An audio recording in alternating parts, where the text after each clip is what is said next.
Do your online shopping now. Sambole.lk.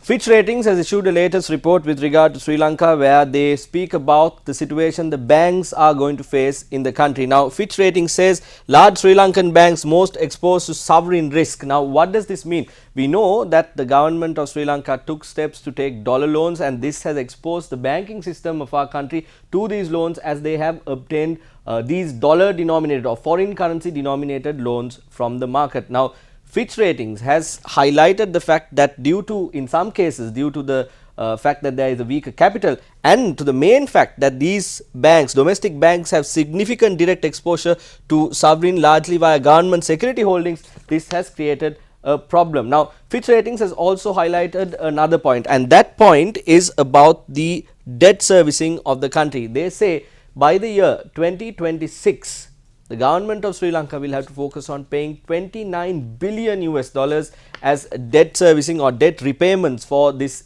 time frame. This is the forecast that they have, and they also highlight and point out to the fact that by April of 2021, we have had only 4.5 billion US dollars in our reserves. These 2 points have been highlighted by the latest Fitch report.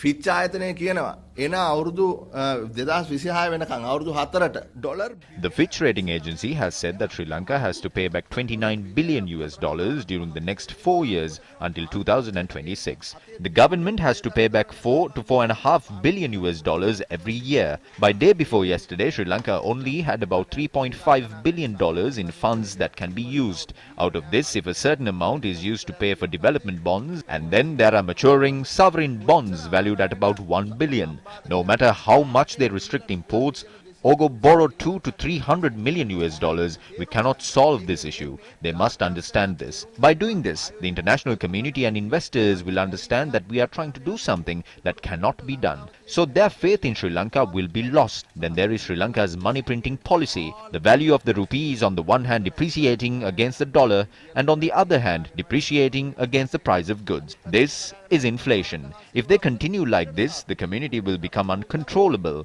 The only thing that can be done is to speak to our investors to restructure this debt. So we will need the International Monetary Fund to facilitate this discussion. During the discussions with the IMF and foreign investors, we will have to reprofile this debt. We will be undertaking that the full debt payment will be honored, but we are asking for an extension of about 36 months for the loan and postpone the premiums for about 48 months.